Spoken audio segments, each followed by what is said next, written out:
Hello guys, I'm Blair. This is just not my story. It is also my late husband Rex's story. Yes, he is no more with us because a horrible accident took him away from me.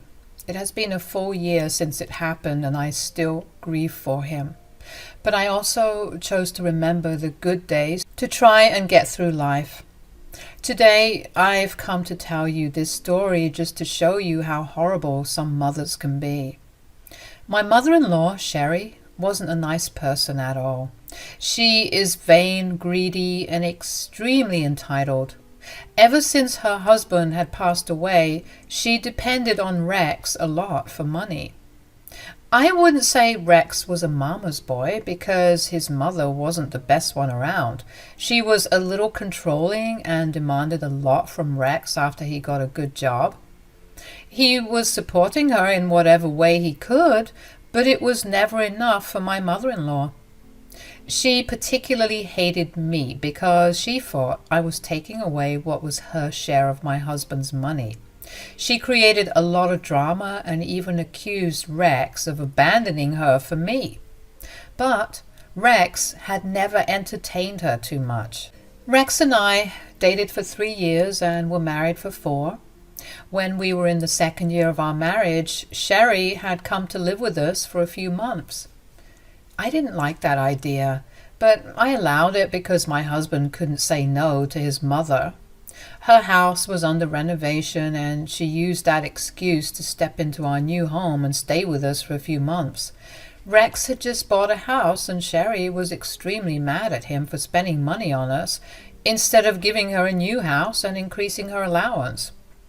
All we could do was ignore her as she yelled at us about being selfish. Despite all this, we allowed her to stay with us and we realized very late that it was a big mistake. One day, Sherry left to go to her sister's house abroad and didn't tell us when she would return. We were enjoying a few days of peace when suddenly our entire world came crashing down. Rex had gotten a rather big credit card bill and we had no idea where it came from. Rex said, "I don't know what to do, Blair. I don't even know what credit card this is. I never applied for it or have it in my possession." "Are you sure you didn't accidentally get one and forget about it? Maybe someone got hold of that spare credit card." "No, Blair. You know that I always discuss these things with you. If I really wanted to apply for a new card, I would have talked to you first. Besides, I just bought a house. Why would I order a new credit card and put myself further in debt?" "I don't doubt you, Rex. This is all really fishy. I think we need to go to the cops and see what's up." "You're right, Blair. We absolutely need to go to the cops and find out who is responsible for this." Rex and I made a police report and did everything possible to find out who did this. It was when the cops had reviewed the security footage at the bank that they found out who was using the credit card. It was none other than my mother-in-law, Sherry. This woman had literally committed identity theft and applied for a credit card using my husband's details. She was at home living with us when the new card was delivered, and that's why we never saw it or knew where it was. When we found out who did this, Rex was absolutely devastated. I was more angry than ever and wanted to scream and slap the crap out of Sherry. We hastily made a phone call to my mother-in-law to confront her. Her reaction was not something we had expected. She didn't apologize or even show remorse for her actions. Instead, she said, "Yes, I took out that credit card in your name, Rex." "Mom, why would you do that? What's wrong with you?" "What is wrong with me, son? Tell me what is wrong with you. You went and bought a house and didn't care when I asked you to give me more money. So you thought it would be a good idea to take out a credit card in my husband's name behind his back? I did what I had to do to make Rex fulfill his duty as my son. If he had just done what I had said, I wouldn't have gone to such length." "Mom, you need to come back and pay all this debt. I I can't afford to lose so much money. Well, the debt is in your name, so I'm not paying anything. You should be ashamed of yourself, Rex. You can't ask me for money. I was mind blown at the way Sherry was dealing with the situation. She was taking no accountability for her actions, and even said that Rex was responsible for the debt since only his name was on those cards. Mind you, guys, this is the same woman who actually applied and spent money on that card. I was so angry. I said, "He can absolutely ask you for money when you are the one who landed him in debt." "Mom, you need to pay it back. I can't take on all this debt." "Don't be so dramatic, Rex. If you can afford to buy a house, you can afford these debts as well. I am not paying a cent. You will come back and pay us, Sherry. We will sue you if you don't." "Good luck with that. I'm abroad, and there's no way the cops could catch me. I'm not paying for that credit card. Do what you want." Sherry said that and hung up on us. We were in utter disbelief at what she said. She absolutely refused to take any accountability and mocked me when I said I would call the cops on her. It was then that we realized that she had planned this all. She had intentionally flown to another country so that we couldn't make her pay us back. We tried contacting Sherry again, but she simply wouldn't pick up the phone. She blocked us, and even her sister wasn't answering our calls. We tried everything to reach her, but she was long gone out of our reach. We talked to the cops and even tried to find out from the family what Sherry's plan was, but no one could help us. In the end, we had to just try and get the charges reversed. While we were able to get some of those charges reversed, we couldn't do that for all. So we were stuck paying for the majority of the debt that Sherry had put us into.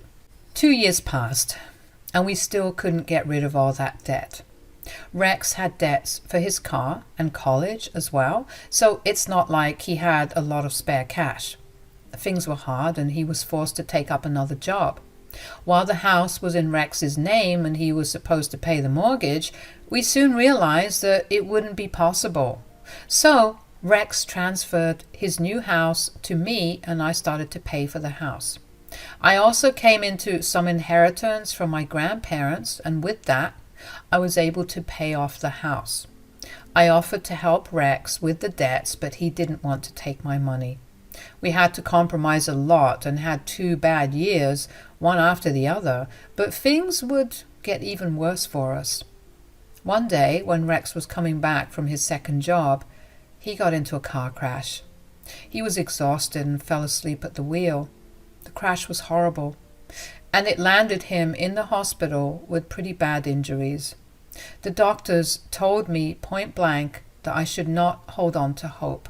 He was conscious, but they knew that he wouldn't be alive for long.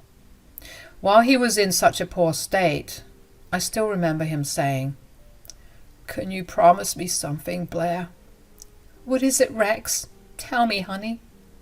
"If something ever happens to me, make sure you still go through with the lawsuit, Blair." "Why are you worrying about that right now? Please, let's not talk about this nonsense right now. I am in this mess because of the debt, you know. I even destroyed your life with it. If I die, I know you'll be responsible for it. I don't want you to be saddled with debt because of me and my mother. I feel responsible, and the guilt is eating at me. I don't want the money back. I will be fine. It's not your fault, so please don't feel guilty about this." "I know that, Blair, but still, I want my mother to face justice.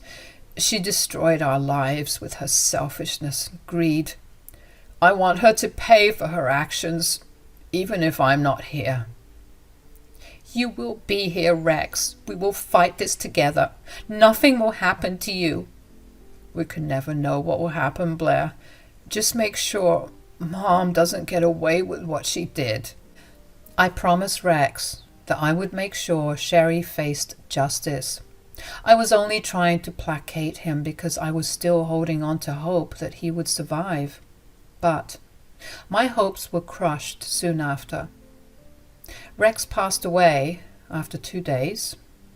We actually couldn't afford to take him to a good hospital because of his debts. I couldn't see him in pain and prayed to God that Rex would recover soon. Well, he didn't recover, but at least he is not in pain anymore. I did feel very guilty for not being able to save my husband. The doctors and all family members assured me that I did everything I could. Still, there was always this feeling of guilt that I couldn't let go of. I did the best I could and landed myself in a lot of medical debt because I was in charge of paying Rex's bills after he passed. I remember not being able to plan Rex's funeral properly because I had to take up 2 jobs to tackle the medical bills. I was only grateful that I had a permanent roof over my head and didn't have to worry about rent. I couldn't even find the time to properly grieve the love of my life. I was running around working and cried my eyes out in the bathroom during my work breaks. I literally had to borrow money from my family to arrange his funeral. I could have sold our house and made some money, but I didn't want to let go of it after Rex's passing. I definitely would have mortgaged it or sold it if I had the time to take Rex to a better facility. He had passed away before I had the time to do that.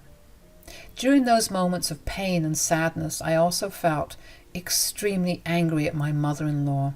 She was the prime reason I couldn't enjoy my last days with my husband. She was the reason that Rex died worrying about his debts, and he didn't even get to enjoy his life because she made the selfish decision of stealing money from him. I would never forgive that witch. I was desperate for some retribution and was waiting for the chance to bring her down. God listened to that prayer of mine and granted me an amazing opportunity. Rex's funeral was scheduled a few days after he had passed away. He had a lot of good friends who wanted to come to the funeral but lived in faraway states. On the day of the funeral, almost everyone who got an invite had turned up to pay their respects to Rex. I was a crying mess throughout the day and was able to compose myself shortly before Rex was lowered to the ground. A while later, when I was having some light conversation with people around me, I saw someone I had never expected to see at my late husband's funeral. I think you guys can guess who had decided to show up. Yes, it was my mother-in-law, Sherry. As soon as my eyes landed on her nonchalant face, I was immediately overcome with anger. I wanted to run to her and punch her to the ground. But I composed myself because at that moment I also saw the great opportunity God had sent me. I walked up to her with an eerily calm face and said, "What on earth are you doing here, Sherry?" "What do you think I'm doing here, Blair? My son has just passed away and I should be at his funeral. You should have sent me an invite." "Why do you think you're entitled to an invite? You had no love for your son, Sherry. You only saw him as a money maker. And you ran away with his money. You think you still deserve an invite after all this?" "Oh, that's all in the past. I know my son isn't the one to hold grudges. I'm his mother after all. I'm pretty sure he has gotten over it. Is that why you never bothered reaching out when he tried to get in touch with you? Save your lies for someone else, Sherry. Those lies won't work on me. Tell me why you were really here." "Well, you decided not to send me an invite, so I just came over by myself. I got the information from his friend's posts and decided to drop by and see what he had left for me." Sherry, being the extremely entitled and evil woman she was, had come to Rex's funeral only to look for her inheritance. I was right in assuming that she wasn't just there to pay her respects. She had some ulterior motive in attending Rex's funeral. She cared nothing about her own son and had betrayed him in the worst way possible.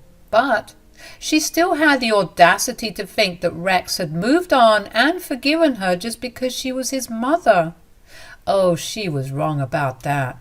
But I wasn't going to tell her that outright. I said, What makes you think Rex has left you anything? Why won't he leave me anything? I'm his mother after all. I think we have already established the fact that you have been a horrible mother to him. And I told you that my son would never hold grudges. He loved his mom too much. We would have been happy if you weren't in the picture. I know you would have loved that, Sherry. Well, guess what? I am in the picture. I bet you don't want me to get my rightful inheritance. That's why you didn't invite me to the funeral. Well, you can't keep me away, Blair. I will get what I deserve from my son. What makes you think he had anything left after you landed him in a huge debt? If not money, I can say for sure that he has left me half of his house. I started to laugh at Sherry when she said that. She started to look a little uncomfortable when I did that. She looked around and saw that everyone present at the party were eyeing her like the disgusting person she was. Soon she became conscious of the fact that the people at the funeral were all against her.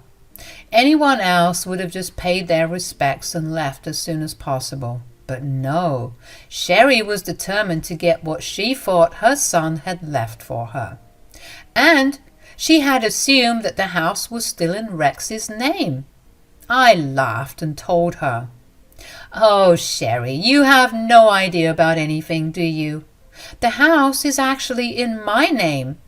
"What? What do you mean? That's impossible. My son had bought that house. Did you trick him into signing it to you?" "Well, no, Sherry. I didn't trick him into anything. After what you did to him, he couldn't afford the mortgage anymore. So he transferred the house to me so that I could pay the mortgage." "Then I will get no part of the house?" "No, Sherry, you are not getting my house." "Well, okay then, but my son must have left me something. You better tell me what it is before I get the lawyers involved. And I don't buy your story about the house either. I will find out soon if you are lying." Sherry should have taken the chance and got out at this time, but she stayed behind to argue and threaten me with a lawsuit. What an irony, right? Well, she was just about to be hit with some bad news, and she wasn't even aware of it. I decided to humor her and said, "Sorry about that, Sherry. You don't have to file a lawsuit against me. There is something that Rex has left behind for you." "See? It wasn't so difficult to accept that now, was it? You thought you could get away with hiding what is truly mine. Well, bad luck, because I'm here to have my share. Now, tell me what he has left behind for me."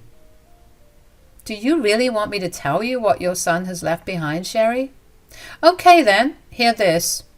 Your son has left behind a lawsuit for you." Sherry looked confused when I said that.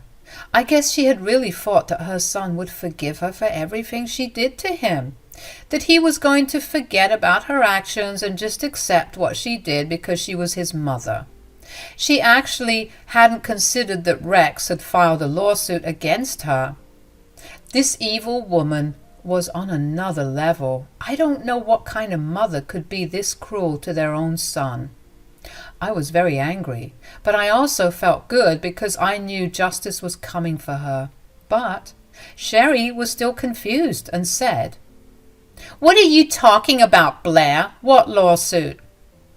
"Do you really think that your son has let go of what you did to him? Do you think that he has listened to you and just paid everything off like you asked him to? Well, if you think that, you are wrong." "What does this mean, Blair? What did my son do?"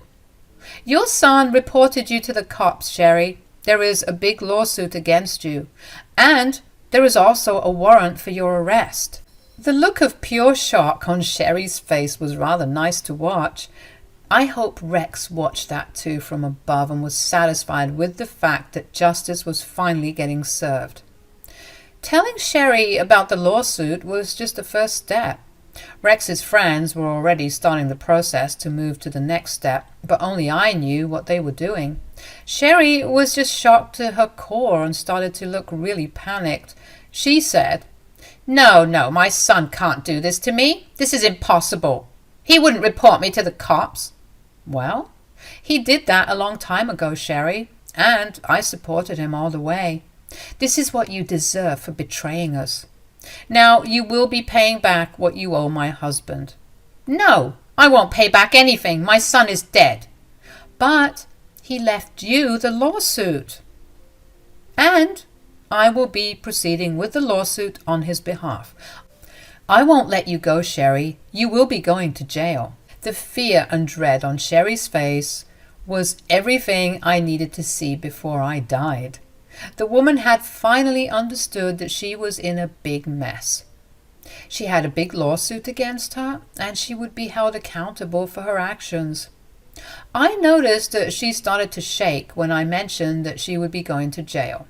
But then Sherry tried to act courageously and said, "I'm not giving you anything, and I wouldn't be going to jail. I will leave before anyone can catch me."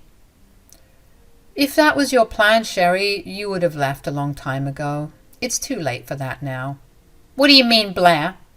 "Well, the cops had been called the moment you had entered the funeral home. They are almost here to arrest you. You hear the sirens, right, Sherry? That is your cue to know that your life will change for the worse. Justice is coming, Sherry. You will pay for what you did to me and my late husband." Sherry freaked out and started to run away from the funeral home. However, the guests who had come had caught her and kept her hostage till the cops came inside. They arrested her on the spot, but not before she struggled with them and tried to punch a cop. Well, she got charges added to that too. She was a crying mess when the cops took her away, and the entire room started to cheer at the scene. Everyone knew what she had done to Rex and me, and they were as satisfied as me to see her get arrested.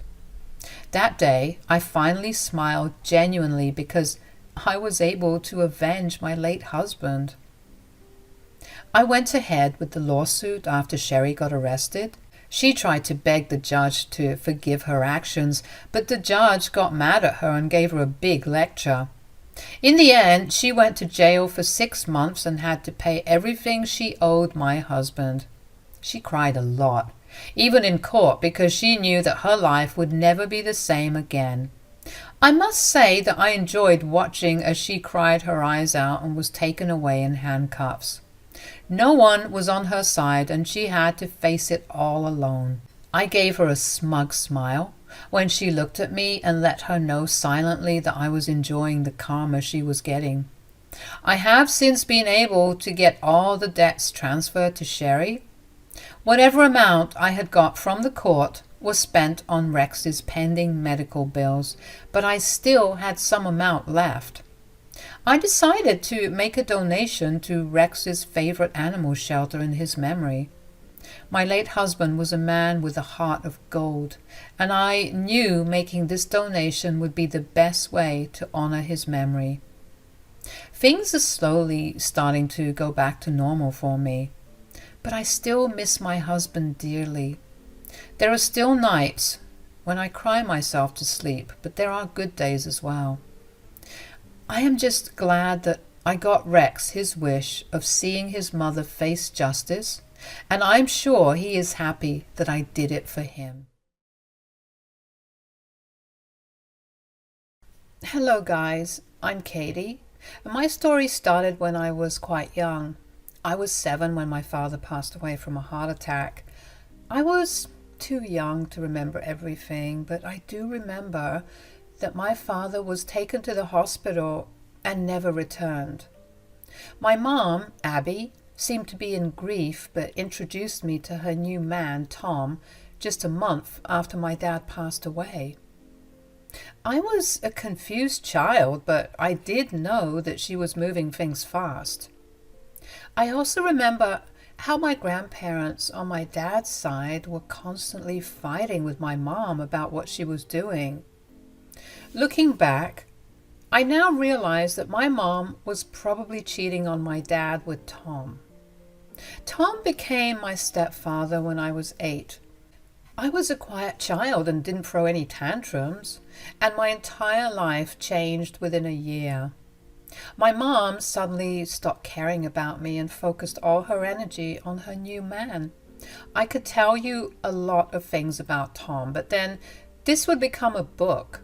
To keep it short, he didn't like me and constantly reminded me of the fact that he was doing me a favor by taking care of me. My mom always supported him and never found anything odd with his behavior. I was soon forgotten and neglected by my mother, but I only made it through because of my grandma, Celia. My mom and Tom were not nice people. They only liked to have fun and leave me behind to fend for myself. I spent over 10 years suffering, living in a household where I wasn't loved or wanted. Then, when I was a little away from turning 18, my mom and stepfather sat me down to say, "You need to start looking for jobs, Katie. We're not going to keep you around for free anymore." What? But why? I can't get a job now. I have my finals coming in a few months. That is your problem, Katie. I have looked after you for 10 years and I won't be doing it anymore. I'm selling my house and moving to a bigger place. By the time we move, I need you to start paying me rent. At least give me some time to finish my school. This is really unfair. Mom, are you okay with this? You will turn 18 soon, Katie. Now it's your turn to look after yourself and contribute to this household. Tom is right. We took care of you and can't do it anymore. You need to do what he says and find a job. The news was kind of sprung on me, and I didn't know what to do. I begged them to at least let me finish school because I simply couldn't find the time to work at a job and complete my studies at the same time. I really wanted to go to college and knew that I wouldn't get into one if my grades tanked.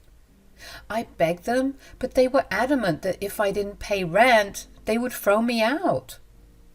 In my frustration, I called my grandma and told her everything while I cried my eyes out.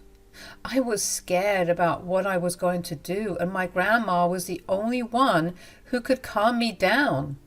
She told me to come over so that I could vent to her in person, and that's when she suddenly said, "Do you know why your stepfather is selling his house? He thinks that the house will sell for a lot of money and he'll use that to pay off his bills or something. Your stepfather does have a beautiful house. It is a shame that he's selling it. He doesn't have the ability to keep a nice house, Grandma. The lifestyle he lives in doesn't match his income. He has accumulated a lot of credit card debts over the years. I guess that's catching up to him now. So he's being forced to sell it. I'm pretty sure that money would be gone soon, too." "Do you know who his real estate agent is?" "I don't know, Grandma. Why?" "Find out who his real estate agent is and then send me his name or phone number." I agreed to do what my grandma wanted. I told her that I would definitely try and get that information out of my stepfather. I had no idea what she was up to, but I was willing to do what she wanted. I trusted my grandma and knew that she was the only one who wanted the best for me. So I got to work, and within a short time I was able to find out the name of Tom's real estate agent. I sent Grandma his name and phone number after looking it up on Google. My grandma reverted back to me after a few days. She actually called me up and told me to come over as she wanted to discuss something serious. I had no idea what she wanted to talk about, but went there anyway. I knew there was a possibility that she would tell me something about Tom's house. And I was right about that. Grandma sat me down and said, "I got in touch with your stepfather's real estate agent, Katie." "Oh, why?" "I have been wondering why you wanted his phone number." "Well, I called him up to find out the asking price for Tom's house." "Did you find out? How much is he asking?" It's a decent rate. He wants to sell his house fast, so he's willing to go a little lower if he gets the funds immediately. So, what do you think, Katie? About what, Grandma? What do you think about buying the house for yourself? I was taken aback by my grandma's words. I didn't know why she was asking me about buying a house. I didn't even finish high school and didn't have a regular job. Whatever money I got was spent on my personal hygiene products. My savings were like $200, which I had hidden away from myself and my family. I couldn't even imagine buying a trailer, let alone a big house like my stepfather's. In the beginning, I thought that Grandma was just pulling my leg, but her expression told me that she was serious. I said, "I don't know what you're talking about, Grandma. The house is very pretty, and even you love it.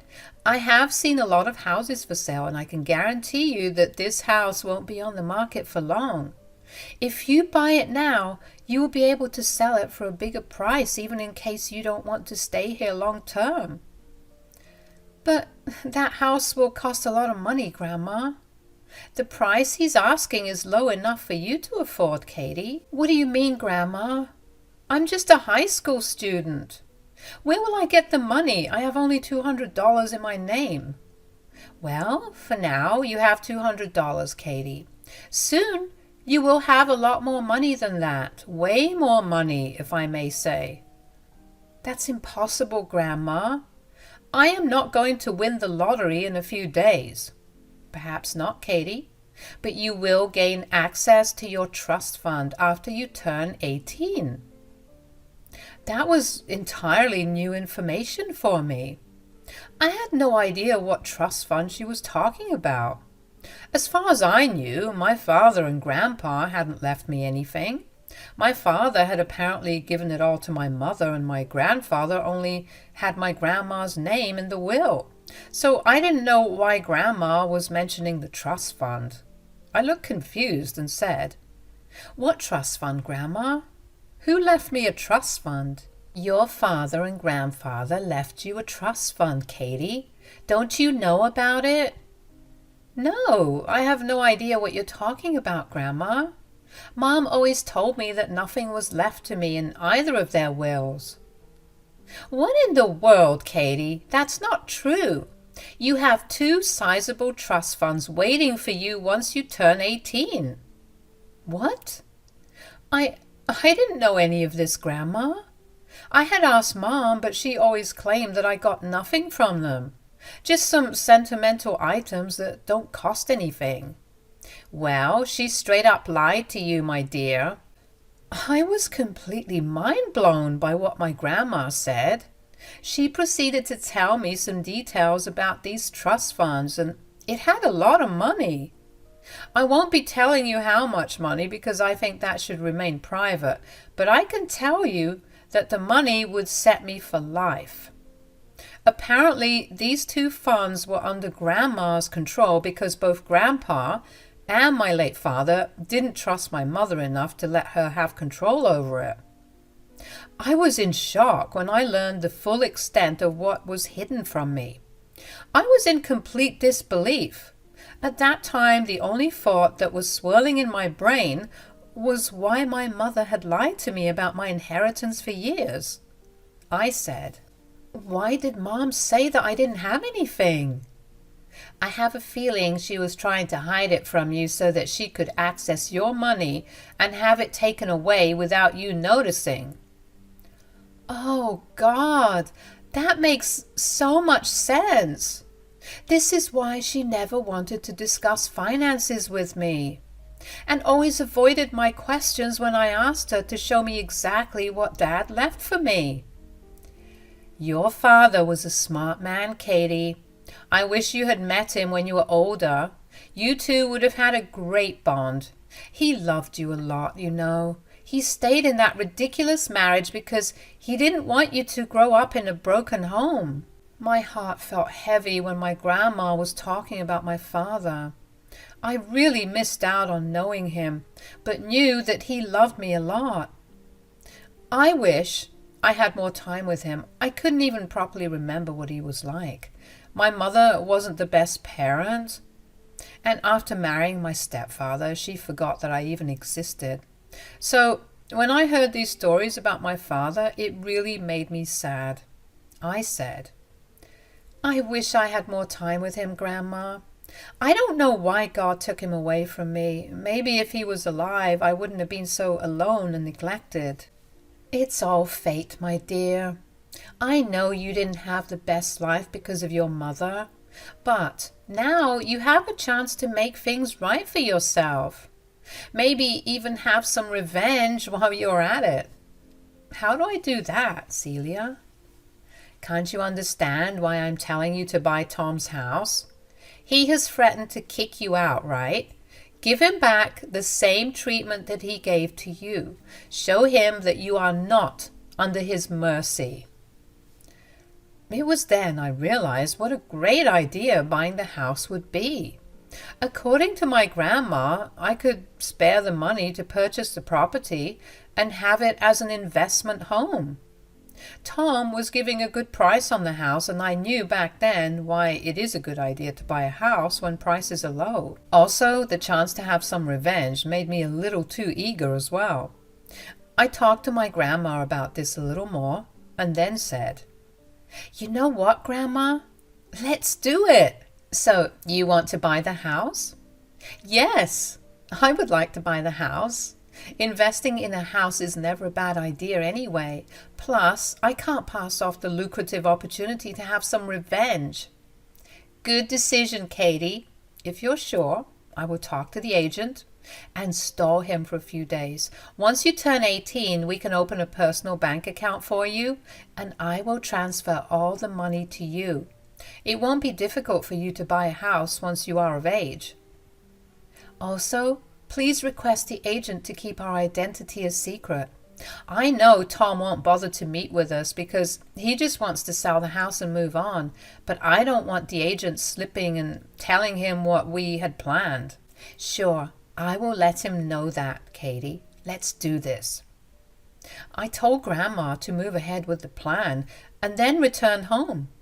I couldn't buy the home right away because I hadn't turned 18 then. So we had to wait a little before making the purchase final. It was only a week away from my birthday, so I didn't have to wait for long. My grandma talked directly to the real estate agent and Tom's lawyer, so I didn't have to be there for every meeting. At home, my stepfather was in a great mood. Him and my mom were discussing how they would soon sell the house and get lots of money.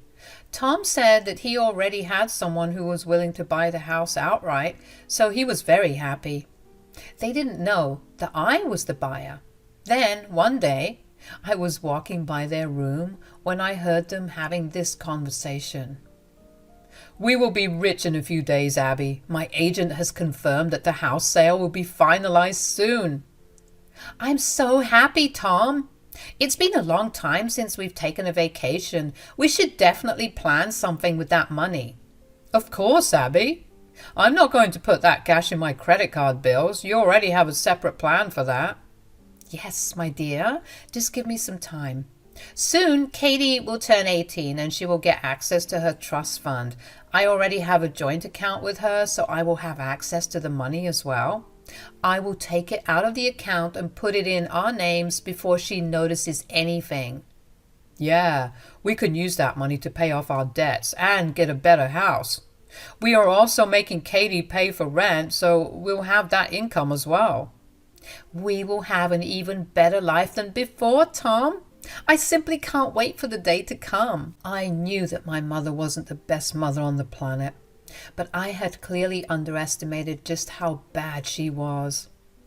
I couldn't believe that my mother was really planning to steal my money and use it to pay off hers and Tom's debts. Yes, I had a bank account with her, because here you cannot have a personal account if you're under 18. That's why Grandma had told me to open a new account once I turned 18.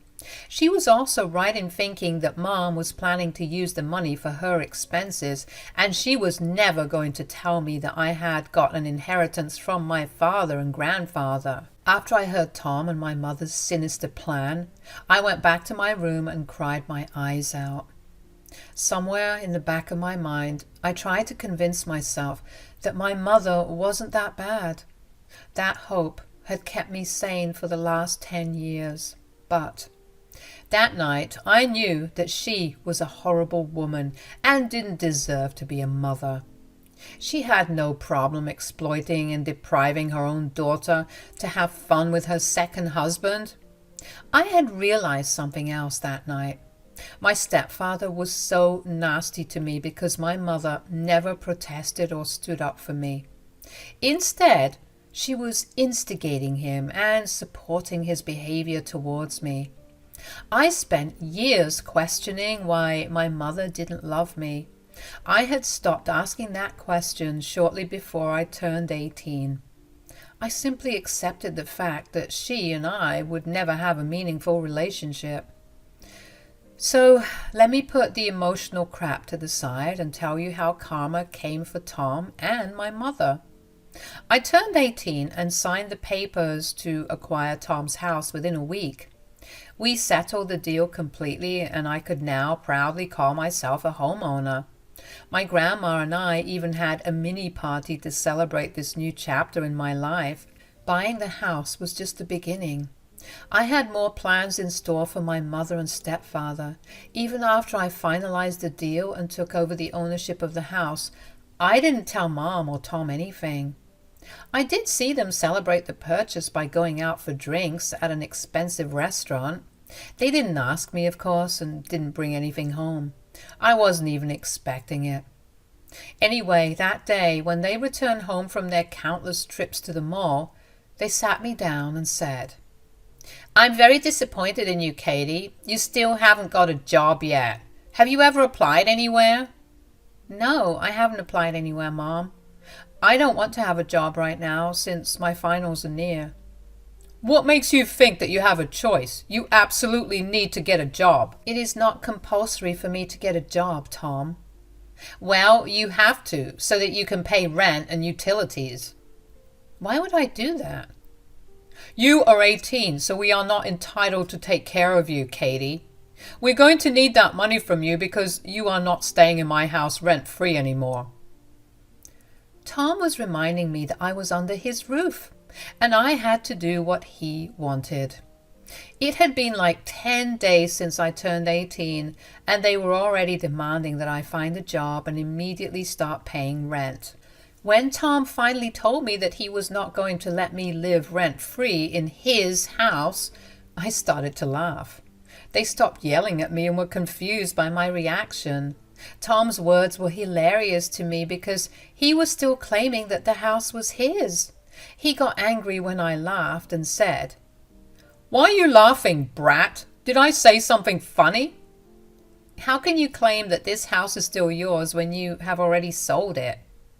"Well, who cares about that? When we move out, you will go with us anyway. The new house we move to will also be mine. So, you'll have to pay no matter what." "Oh, is that so, Tom? Well, in that case, I won't be moving out with you guys."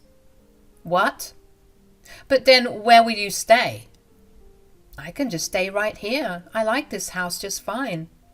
"Are you dumb, or did you get a temporary memory loss? You know that this house is already sold. The new owner won't let you stay here. You have no choice but to pay me rent and move with me to a new place." "Actually, no, Tom. I don't have to move with you to a new place or pay your rent. As for this house, well, let's just say that the owner would love to have me here." "Don't delude yourself, Katie. They will kick you out of the first chance they get." "How can anyone kick me out of this house when it actually belongs to me?" Tom and my mother looked really confused and started to look at each other. I had just told them that Tom's house actually belonged to me. I think that my words hadn't sunk into their head that easily. So, they were trying to figure out what I was saying. My mom said, "What are you talking about, Katie? What do you mean that this house is yours?" "I am the owner of this house now, Mom." "That is nonsense, Katie. This house cannot belong to you." Believe what you may, Tom. The truth is that I bought this house from you last week. No, this is impossible. This can't be true. Here, take a look at this to see if I'm lying. I didn't have the property papers on me, but I did take a picture of it just in case I needed it. And that picture came very handy when I was facing Tom and my mother. Tom snatched my phone from my hands and started to see what proof I had. Once he realized that I wasn't lying, his eyes went with shock. My mom also saw the picture and put a hand over her mouth because she couldn't believe what she was seeing. She looked at me and said, "How is this possible? Where did you even get the money?" You wouldn't be too happy to know that I have finally gained access to the trust fund that Dad and Grandpa had left me. What? The trust fund? Yeah, the same trust funds that you hid from me because you planned to steal it before I found out. I don't know what you're talking about, Katie. I would never do that to my own daughter. Don't try to act like you care about me, Mom. I know for a fact that you don't give 2 cents about me. All you care about is your man and your rich lifestyle. That's not true, Katie. I'm really happy for you. You bought a house when you were so young. It's amazing. Mom was trying to get back into my good graces because she knew she had been caught and I was mad at her. Tom just stood there silently because he couldn't believe he lost his house to an 18-year-old. And not just any 18-year-old, but his stepdaughter, who he hated. My mom was telling me what a great thing it was for me to buy the house. Then she said, "Now we'll be able to get rid of Tom's credit card debt and stay in this house too." Whoa, Mom, just back up a second. Who said that you two will be staying in this house? You're not going to kick out your parents, are you, Katie? Why shouldn't I do that? You two were quick to tell me to get a job and pay rent. We took care of you for 10 years, Katie. The least you can do is let us stay in our house. You keep forgetting the fact that it is my house now, Tom.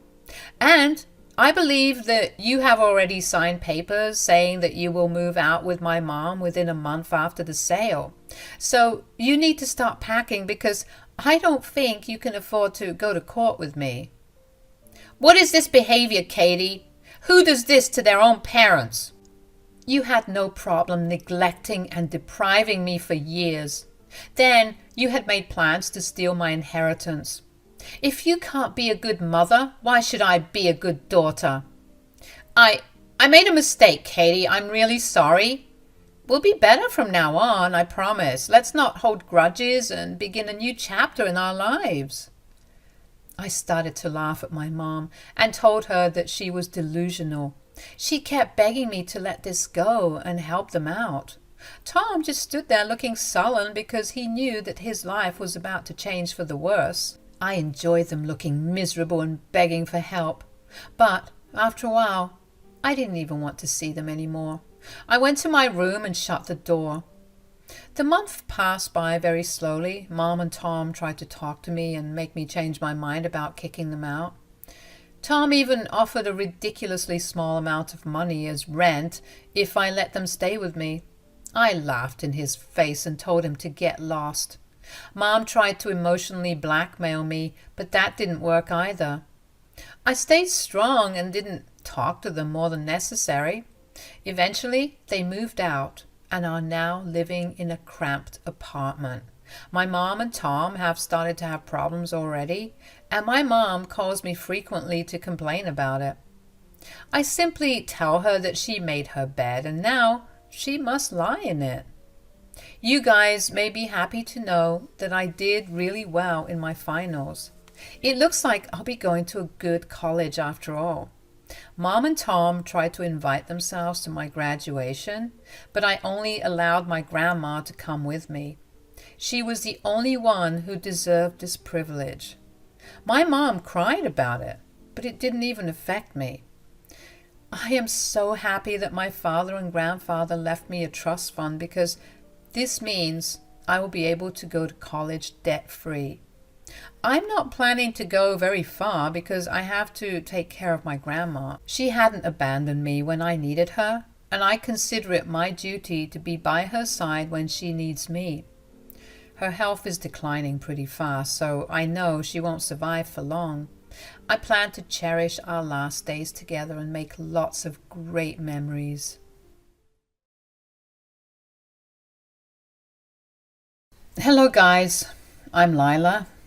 My mother-in-law, April, wasn't a problem in my life until she literally moved into my home. My husband, Elliot, and I had a fairly great life. I was a bit sad when he had to shift to another country for work. He said that he didn't want to leave me alone, but the offer there was extremely good. I told him to take the job and he promised to come back as soon as possible. I stayed back in our country because my mother was sick and I didn't want to be too far away from her. Things were going according to our plans, but then an accidental pregnancy landed on our plates. Elliot and I were expecting a baby boy. We were surprised by the news because we weren't even trying for a kid, but it happened, and we were happy to welcome our first child. The only problem was that I lived alone and Elliot could only come back to our country once every 2 months. Flights are expensive and we needed to save money for medical bills. My doctor had told me to rest as much as I could because there were some complications in my pregnancy. Elliot was really worried about me and didn't know what to do. I won't lie, but even I was a little worried about being all alone. That's when my mother-in-law came to us and said, "I can move in with you guys and help with the baby." "Really? Will you do that, Mom?" "Yes, why not, son? Lila is carrying my grandbaby, so this is the least I can do. She can't stay alone in the house and needs some help." "I do need some help, April. I'm tired all the time and have been told to take it easy, but it's just difficult to manage everything on my own and find time to rest." "Well, that won't be a problem if I move in with you. I will be a lot of help and I can also give you breaks when you are overwhelmed with my grandson." "Sounds like a good idea, April. Thank you so much for offering to help." I was truly grateful for her help. My husband was going crazy worrying about me living alone, so he was relieved when his mom offered to help. She was the best candidate to stay with me because we thought she was reliable and trustworthy. My husband, especially, thought it was a great idea to have his mother stay with me because he trusted her to take care of me. But we had no idea how different things would be. We agreed to let April move in with us and stay as long as she felt comfortable. She left her rented apartment and stayed with us completely free of cost. My husband was funding her, so she didn't even have to get a job to contribute to the household. I was excited to have her with me and thought that it would help us develop a closer bond. But all my hopes and dreams were crushed. A few days after she moved in, I realized that having her in my house was a big mistake. April didn't help me around the house at all. In the beginning, I was hesitant to ask her for help and tried to do everything by myself. The only thing she did was to cook for herself. That's right, she didn't even make a portion for me. I was doing everything around the house as usual and even took up her share of housework when she slacked off. She was literally not doing anything to help me rest. As the weeks passed, I started to ask her to help me, but she straight up told me that it was my job and she wasn't going to help. I don't like pestering people for help, so I kept quiet and continued to do everything.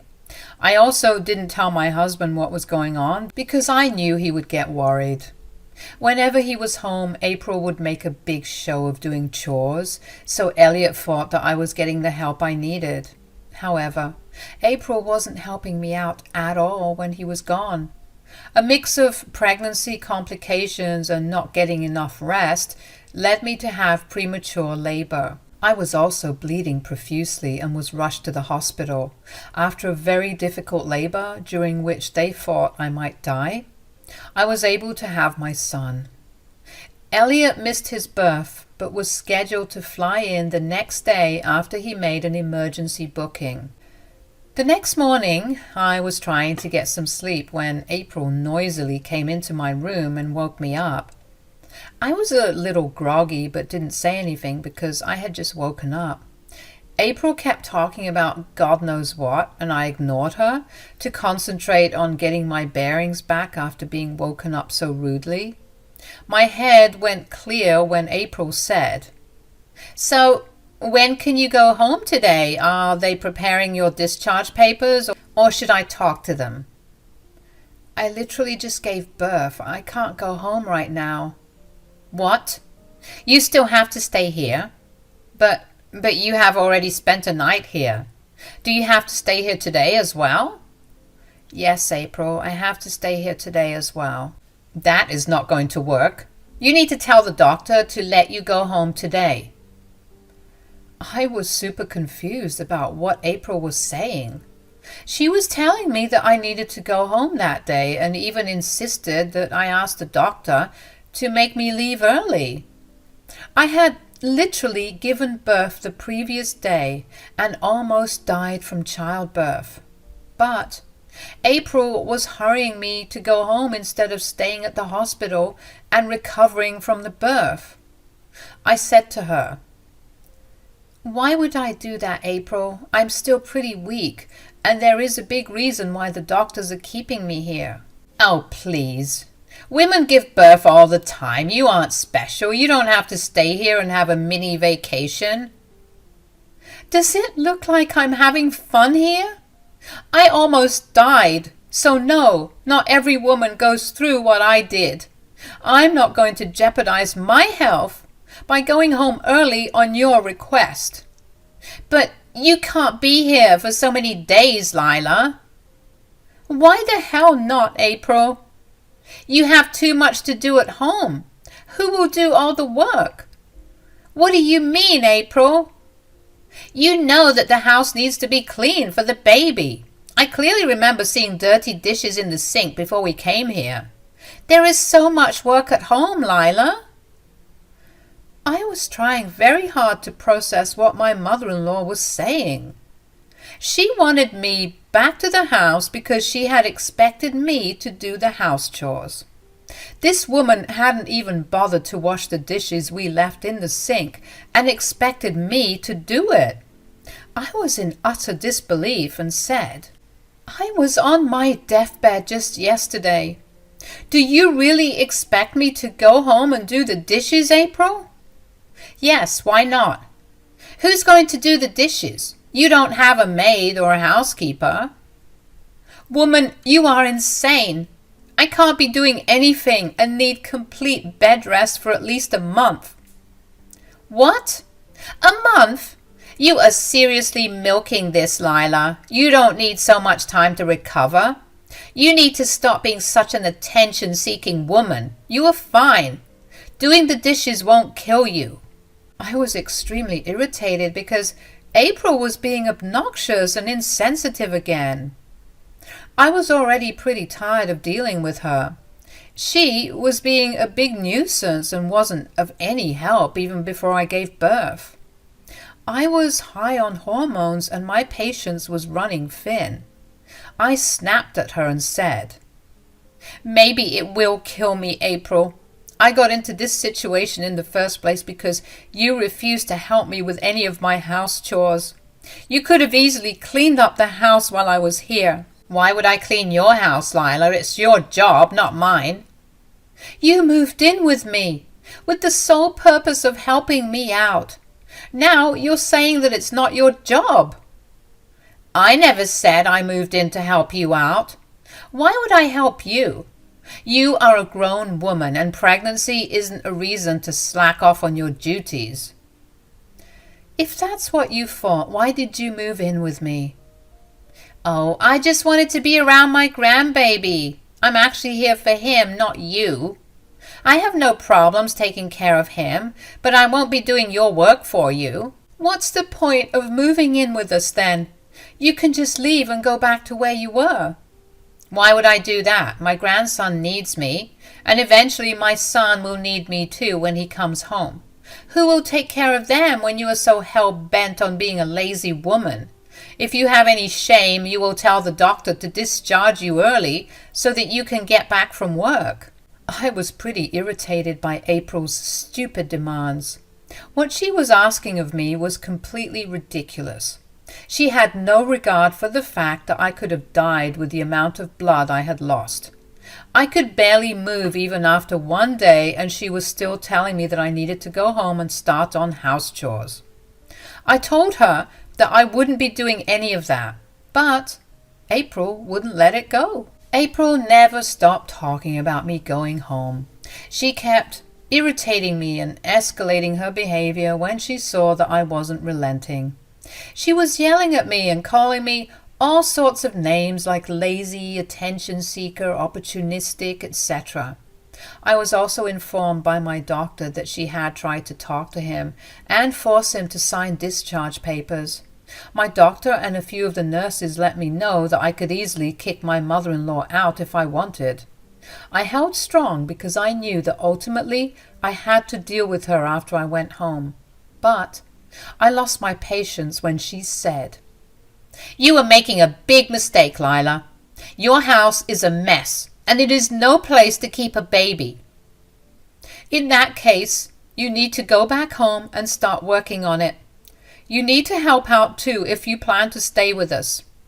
You are being very rude and neglecting your duties, Lila. If you continue to do this, I might just have to teach you a lesson." "What is that supposed to mean, April?" "I don't know. Maybe the CPS will make a surprise visit one day and see how filthy your house is. You know that they take these things seriously, right? God knows what they might do if they see you not taking care of your house and making your son live in an unhygienic place." April was straight up threatening me. I looked at her in disbelief as she gave me a sly smile and then a smirk. She was telling me that she wasn't above calling CPS to take my child away. The very fact that she was willing to go to this extent to make me work around the house sent me into a rage. My motherly instincts kicked in the moment April threatened to have my baby taken away. I decided that I was no longer going to accept her horrible behavior and finally took a stand for myself. I yelled and screamed at her like a crazy woman until the nurses came and asked me if I wanted to kick her out.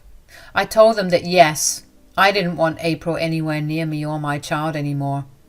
April threw a major tantrum and hurled abuses at me when I asked her to leave. She was screaming at me and instantly my blood pressure spiked. The nurses rushed in to calm me down and called security to throw my mother-in-law out. She refused to leave on the nurses' insistence, so they had to involve hospital security. After April was taken away, I broke down crying because of all the stress. The nurses calmed me down and I called a friend over to come and see me. She immediately arrived at the hospital and stayed with me until my husband arrived that day. Elliot came to see me and our son as soon as he landed. He came to the hospital and straight from the airport and changed in my bathroom before holding our baby. We had some private time together with the three of us, and finally, I felt like I was at peace. Elliot was extremely worried about me and said that he was scared something was going to happen to me. He made sure that I was all right, and then he settled down with our son. I had a doubt that he knew April was kicked out of the hospital. I wanted to talk to him about it, but he decided to beat me to it. He said, "Honey, why did you kick my mother out?" "So, she's told you about that already?" "Yeah, I called her on my way to the hospital from the airport. I just wanted to check on you and tell her that I was coming. She started to cry and said that you kicked her out." "Wow, so she cried to you. I'm pretty sure she said that I was being hormonal and unreasonable, right?" "I take her words with a grain of salt, Lila. I want to hear from you about what happened." "Well, your mother wanted me to go home today. She even tried to make the doctors discharge me." My husband looked as taken aback as I was when April demanded that I leave the hospital early. Elliot was looking at me as if he couldn't believe what I was saying. His eyes went wide and he was in shock. He said, "What? Why the hell would she say that? You literally had a traumatic birth." "Well, she wanted me to go home and do the dishes and clean the house." "What are you talking about, Lila? Why do you have to go home and do it? She could just do it herself." "Nope. She told me very clearly that she wouldn't do anything that she considers to be my job." "But she moved in with you to help you out. Why is she suddenly refusing to help after you've given birth?" "Actually, she was never helping me, Elliot. I was doing all the chores in the house." I then proceeded to tell my husband everything that I had been keeping a secret. I didn't hold back and told him that April was never helping me. She only made a show of being a big help whenever Elliot was around. When he was gone, she would change her behavior and not do anything around the house. My husband was even more shocked when he got the full story from me. I was tired of allowing April to walk all over me and finally told my husband everything. Elliot was in complete shock but didn't say much while I talked. He was patient with me and even comforted me as I started to cry, remembering what happened in the morning and how April had threatened to call CPS and get our child taken away. We knew that CPS wouldn't find anything amiss, but the fact that she was making threats wasn't sitting right with me or my husband. Elliot was starting to get super angry after he heard this part. He got even angrier when the doctor and nurses came in and told him that April's behavior had caused me to have a spike in blood pressure. They advised my husband to make sure I wasn't too stressed, otherwise I would get seriously sick. My husband listened to the doctors and said that he would do everything possible to make sure I get to stay stress-free. When we were alone again, he said, "I'm sorry for what my mother did, Lila. I should have known better than to allow her into our house." "It's okay, Elliot. You didn't know she would turn out to be like this." "God, I hate the fact that you got sick because of her. If you had told me everything sooner, I would have done something." "But don't worry, Lila. I'll take care of this." "What are you planning to do, Elliot?" "You don't have to worry about her anymore, Lila. Let me deal with her. You please take some rest and make sure you get better." My husband kissed the top of my head and stayed with me until I fell asleep. After I was asleep, he went back to the house to freshen up and came back to the hospital to spend time with me and our son. He did inform me that he had hired a housekeeper to clean up the house and make sure everything was pristine so that our baby and I would come home to a clean, sparkling house. I didn't ask about April and was content having her out of the hospital. On the day I was supposed to be discharged, I started to feel anxious again. I was dreading going back home and facing April. I know she would be pissed that I told my husband everything and complained about her. Plus, I was afraid she was going to find new ways to torment me. I was still weak and had a baby to take care of, so I was feeling extra vulnerable. But I didn't voice them out to Elliot. I trusted my husband and knew that he would protect me to the best of his ability. But I couldn't get rid of the nervousness that was eating me from the inside. I went home and was surprised to see that everything was truly sparkling. The housekeeper did an excellent job in cleaning and organizing everything. I settled in straight away and made myself comfortable. It is a different feeling to take your baby home from the hospital. Coming home was also a little emotional for me because I had thought I might die and not be able to come back here. I enjoyed being back in my happy place and was busy taking care of the baby while also being on bed rest. It was a long time later that I realized that I didn't see April around. She didn't even come home when it was quite late at night, and that's when I asked my husband, "Where is your mother, Elliot? Won't she be home today?" "No, Lila, she won't be home." "Oh, where did she go?" She had to go somewhere, but I don't know, and I don't care where. But don't worry, she won't be back anymore." "Wait, what? She won't be back? Is she mad at me because I complained to you?" "Oh, yes, she is mad at you, but that's not why she left." "Then why did she leave out of the blue?" "Well, I kicked her out." I literally wasn't expecting to hear this, guys. My husband made a straight face and told me that he had kicked his mother out of our house. I looked at him in awe and saw that he was smiling down at me. I said, "You really kicked her out?" "Yes, that was the first thing I did when I came home from the hospital that day. I wasn't going to continue to let her stay in my house for free when she has been nothing but cruel towards you." I believe she didn't take this very well. "We had a big fight and she cried and begged me not to throw her out. But I didn't give in because your safety and mental health is more important to me than her fake tears." "Thank you for doing this, Elliot. I was really dreading coming home and facing April after everything she did. I didn't tell you because I figured you would keep her in check, but you did much more than that. It's my duty to protect you, Lila. Of course I was going to do it." "But won't this spoil your relationship with your mother?" "I don't actually care anymore, Lila.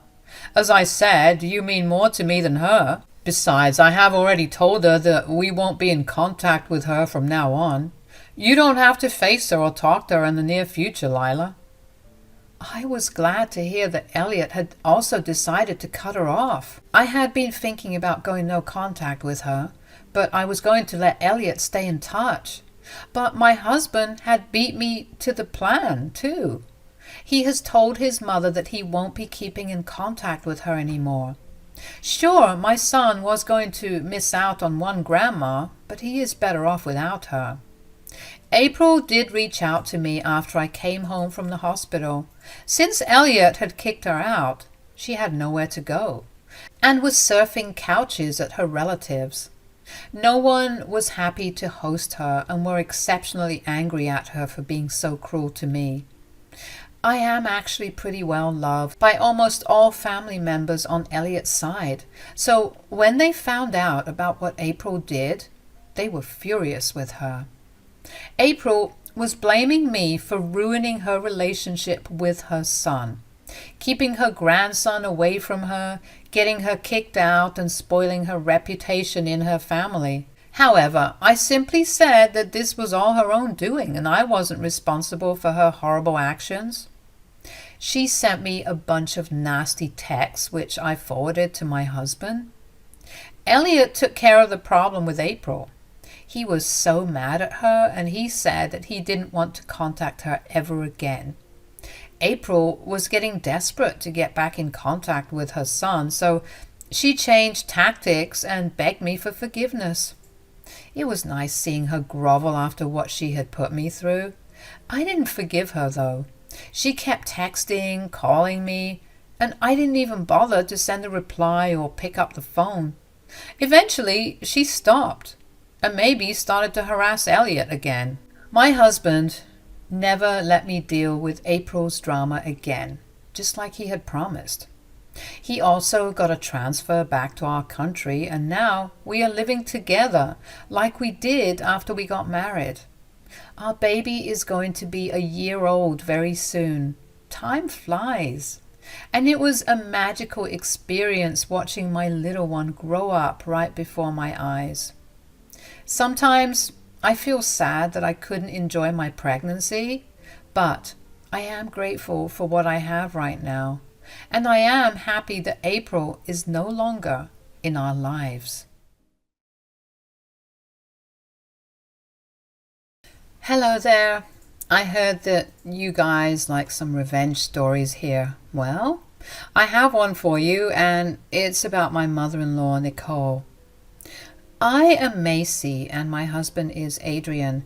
We belong to a fairly middle-class family, so don't expect to see a lot of rich people preferences in my story. We had a humble life and were happy being together, the two of us. Nicole was always a problem because she never liked me much. She has a habit of asking my husband for things and gets mad when he denies giving her something. What also drives her mad is when my husband buys me something. So, when she saw that I had a new car, she absolutely freaked out and said, "Why on earth does Macy get a new car from you, Adrian?" "She's going back to college, Mom. It's important to have her own vehicle now. She definitely can't use mine." "She doesn't need a car. She can just take a bus like everyone else." Everyone in the camps actually has their own car or lives within walking distance away." "Why can't you walk then, Macy? It's no big deal." "My college is like an hour away from home, Nicole. I can't possibly walk that far every day." "You are just being lazy and finding excuses to get a new car. You can definitely take a bus or something, but you intentionally bought a car because you think you are above taking public transport, Macy." "Mom, tell me the truth. What is this really about?" "You didn't listen to me, Adrian. I should have got the car instead of your wife. I told you that the car is pretty old now, plus I needed a raise in the allowance you gave me. You should have given me the car and money instead of spending so much on your wife." Nicole and Adrian had a big fight, and my mother-in-law left our home in a huff. She rarely visited anyway, since she lived 8 hours away. She had some family in our city while one of her sisters lived near her. This was a pro for me because Nicole wasn't down our throats as frequently as she would have liked. She rarely came over due to the distance, but when she did, there was always some drama. Then again, she even starts drama over the phone, so you can say that she is an attention seeker and a drama queen. This incident about Adrian gifting me a car became a big problem later, but I hadn't realized that until it was too late. A month after this incident, Nicole offered to drive me to her house for Thanksgiving. We were supposed to celebrate Thanksgiving with her and her sister's family. My husband had gone to a different state for work and was supposed to fly to Nicole City on the day before Thanksgiving. Nicole was leaving a day before because she needed to travel for 8 hours as she came with her car. Out of the blue, she offered to drive me to the destination with her and turn it into a road trip. She started saying that it would be so much fun and that she wouldn't have to drive alone. I was a little skeptical at first, but Adrian encouraged me to take up Nicole's offer. I guess he was hoping the road trip would turn into a bonding experience. I didn't want to make my husband sad, so I decided to give this a go. Well, that was a big mistake. We got off to a good start, and the first 4 hours actually went by fairly soon. We started out a little late because I had some work at home, so when we were halfway from our destination, it was almost 1 a.m. at night. I was genuinely having a good time until Nicole suddenly pulled over the side of the highway. There wasn't any store or gas station around where she pulled over. The place was empty. I was confused about why she had suddenly stopped the car. When I asked her, she turned to look at me with an irritated face and said, "Get out of the car right now, Macy." "Why? What's the matter? Why do I need to get out of the car, Nicole?" "I told you to get out of the car. Do as I say. Don't you dare talk back to me, Macy." Nicole was practically yelling at me. I did as my mother-in-law told me because she started to act really weird. I actually thought that maybe she had lost her marbles and was having a mental breakdown in the middle of the road. I got out of the car and shut the door, and immediately Nicole locked them so that I couldn't get in. I visibly panicked and said, "What's going on, Nicole? Why did you tell me to get out of the car? You even locked the door." "I am not taking you with me. I changed my mind." I won't be taking you with me or having you in my house for Thanksgiving. You need to go back home." "What? What are you saying, Nicole? You can't just drop me here and leave out of the blue. I have no way to go home." "Then find a way, Macy. This will teach you a lesson for being such a princess. You need to find your way home like the adult you are." "What is wrong with you, Nicole? You can't just drop me off in the middle of the highway at 1 a.m. in the night. This is insane." "Well, this is my car, so it is my car and I will do what I want. Your fancy little car is of no help now, is it?" It suddenly struck me that Nicole hadn't actually gone mad in the middle of the road. She didn't lose her mind in the way I thought she had. No, she had done this with a clear mind. And she had clearly planned this entire thing from the beginning. Maybe she had offered to drive me to her place because she wanted to do this. I was caught in a trap that I didn't even see coming. I was in shock and decided to confront her, saying, "You planned this, didn't you, Nicole? You planned this because you couldn't accept that my husband bought me a new car. You did this all for some jealousy." "How dare you call me jealous? I have nothing to be jealous about a woman like you. You were acting so high and mighty because you have a new car now. Well, guess what, dear daughter-in-law? It will be of no help to you now. It can't even come and get you from the middle of the highway." "Yes, exactly, Nicole. The car can't come and pick me up, and my husband is in another state entirely. I cannot go home like this, Nicole. You need to drop me home even if you don't want to take me to your house."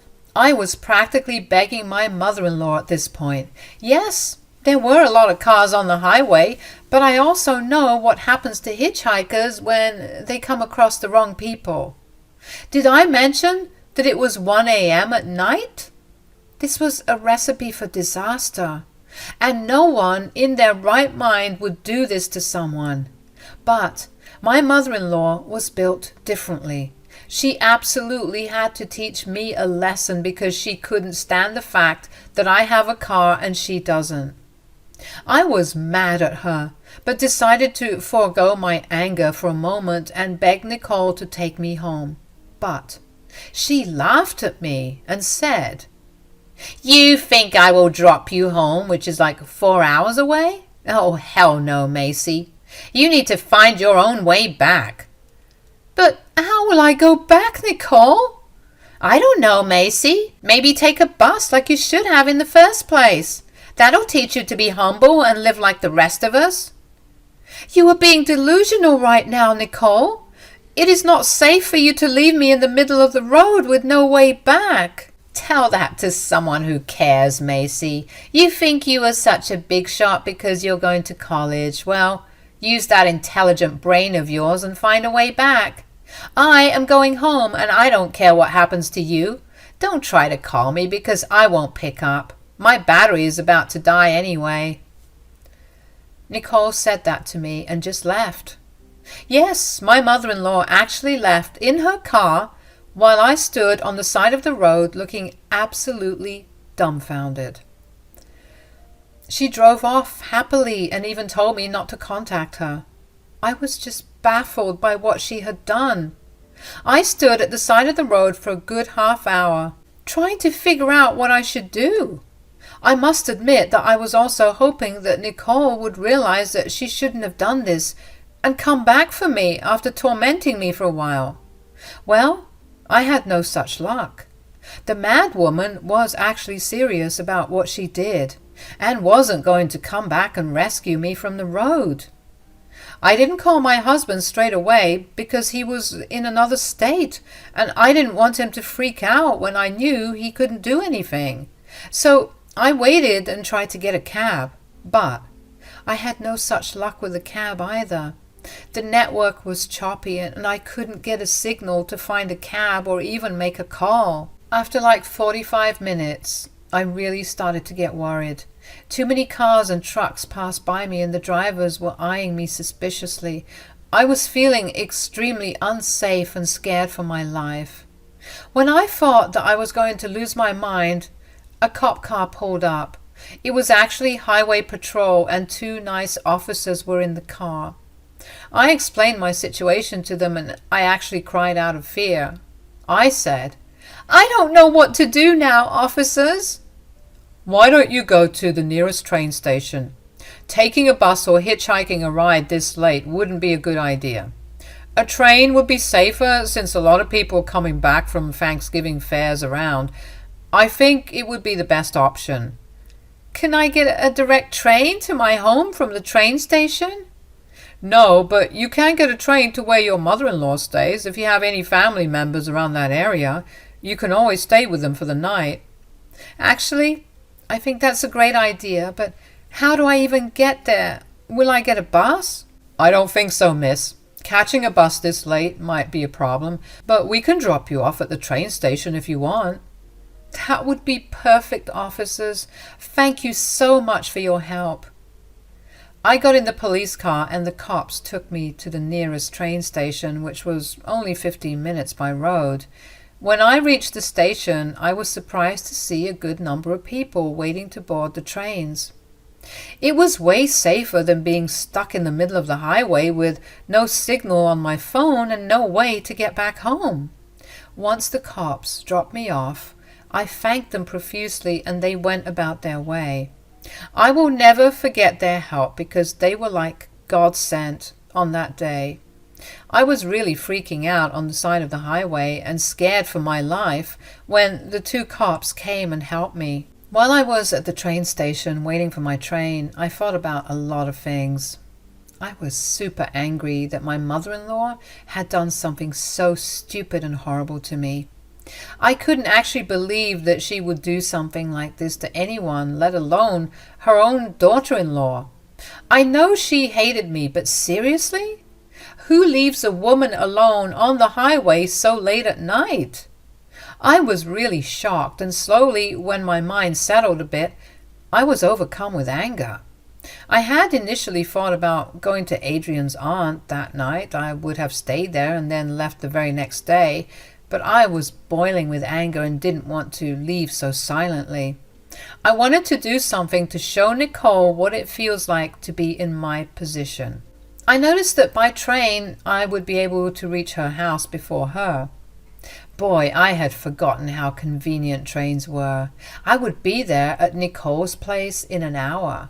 That meant Nicole wouldn't be home when I got to her house. So I had a chance to actually get into her house before her. I thought of a plan and then set my mind that I was going to do it.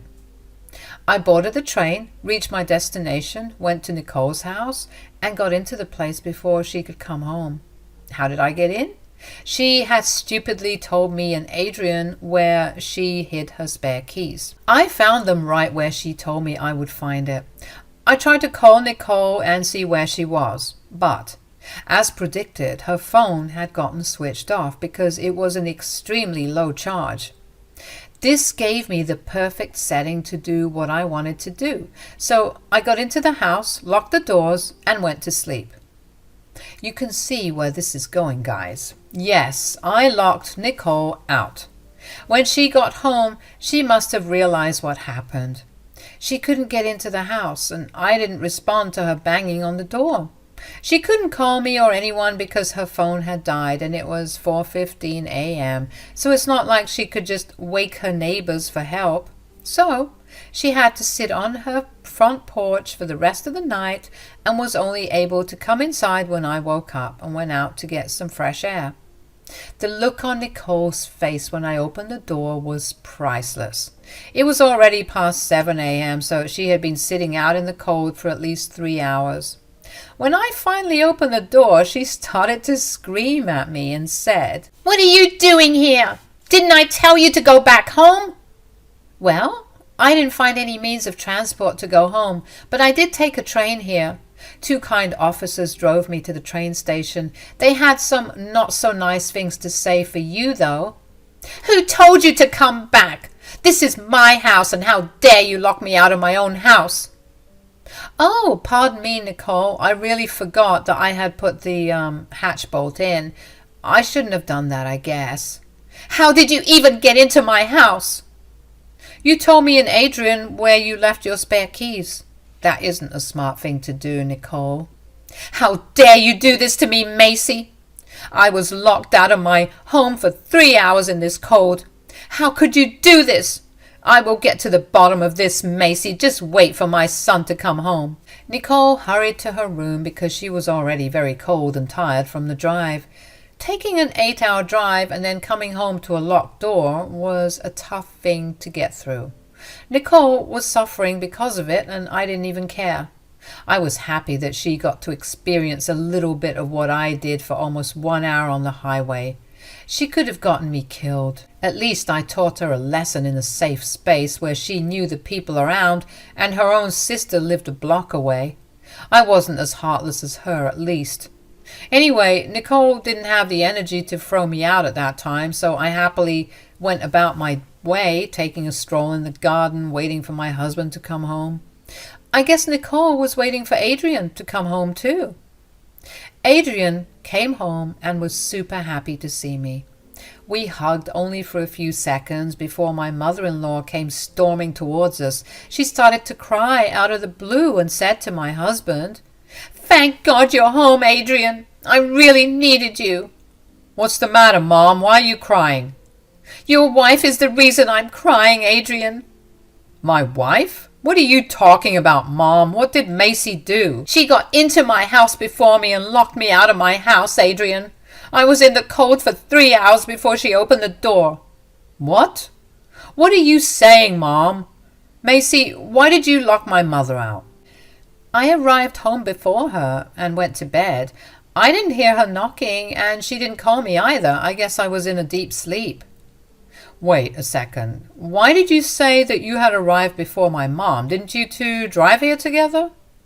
When my husband asked that very obvious question, Nicole went still for a while. She knew very well that Adrian would not be happy to hear what she did to me. So she became a little nervous and stopped crying for a few seconds. Then, after that, she cried even louder, probably to show that she was a bigger victim than me. I smirked at her and said, "Would you like to answer that, Nicole? After all, it was your fault that I got here faster than you." "What are you saying, Macy? Please tell me what's going on." "I will tell you what's going on, Adrian. Your wife has been horrible to me, so I told her to go home, and that I wasn't taking her with me." "And why did you leave out the part that you dropped me off in the middle of the highway at 1 a.m.? "What? Mom, did you really do this?" "She did do this, Adrian. She did it because she wanted to teach me a lesson for getting a car when I was perfectly capable of walking to college or taking a bus." "Are you still going on about this, Mom? And you decided that teaching my wife a lesson like that would be a good idea?"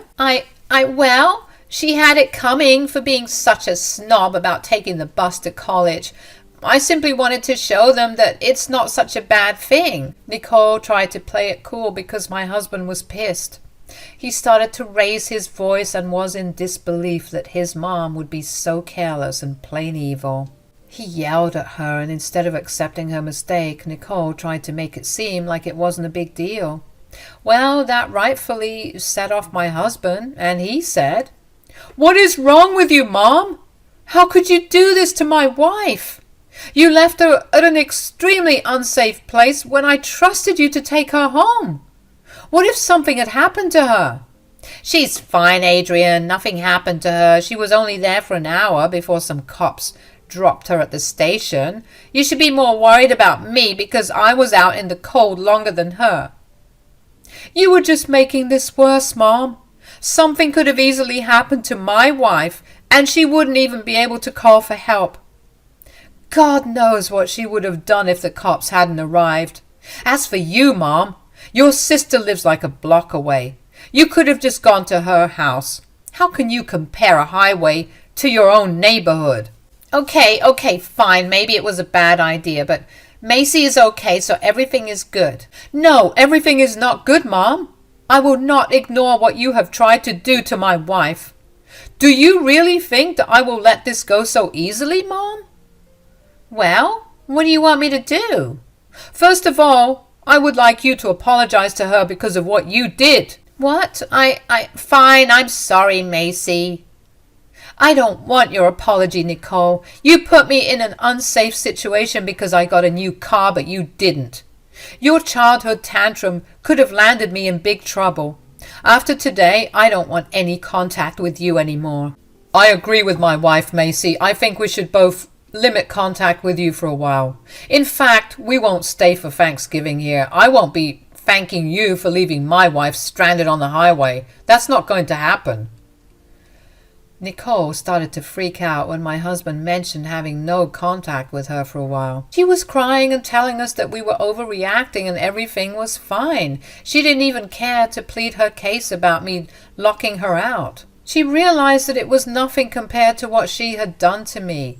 Adrian was too angry to even listen to his stupid mother and kept telling her that she had gone too far. After a lot of back and forth, Adrian and I left and went to his aunt's place instead. I told his aunt the whole story, and she was equally horrified as my dear husband. She told us that we could definitely stay with her family for Thanksgiving, and they wouldn't be inviting Nicole because of her actions. So Nicole's sister uninvited her, for which she threw another tantrum.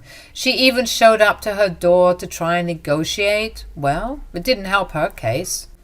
So Nicole tried to teach me a lesson, but it ended up backfiring in a huge way.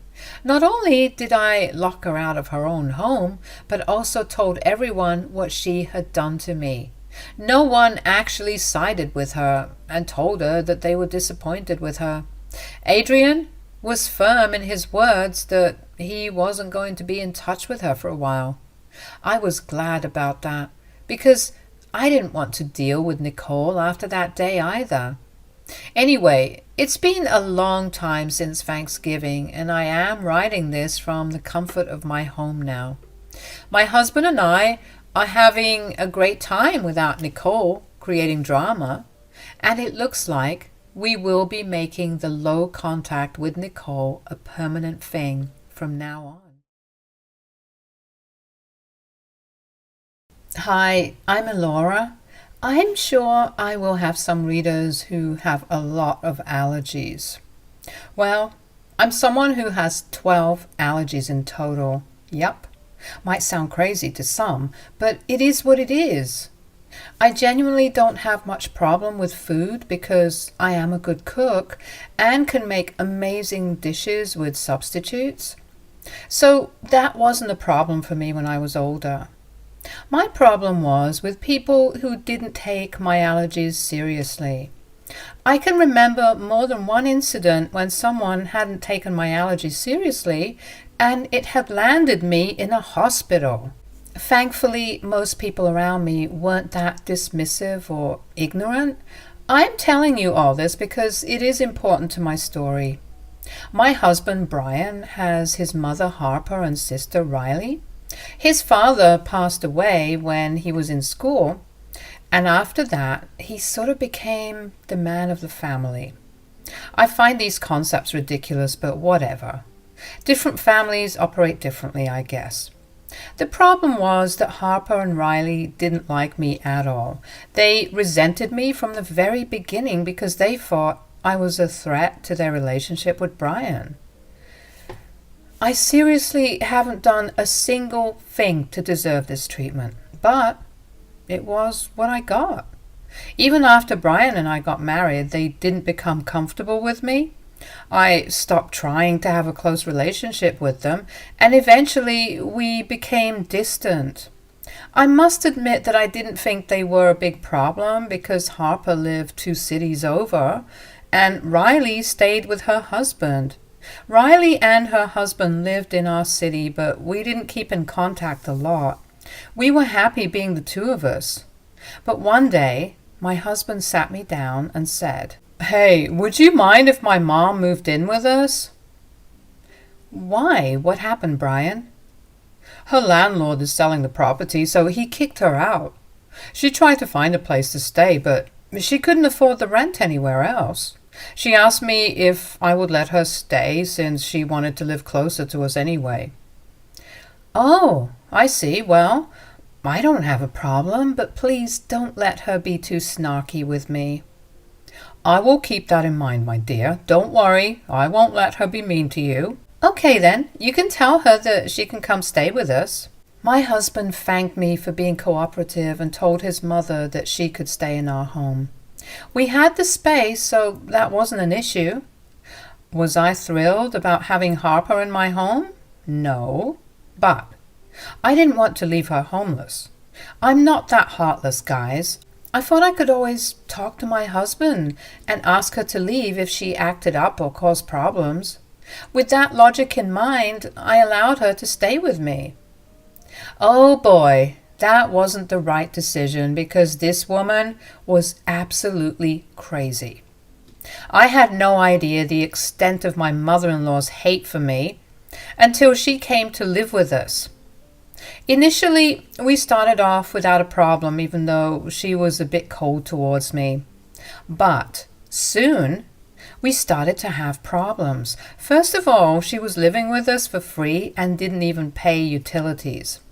Secondly, she kept inviting her daughter over every other day, and it felt like Riley was practically living with us. It was hard for me because I would always find them ready to bully me whenever I was back from work.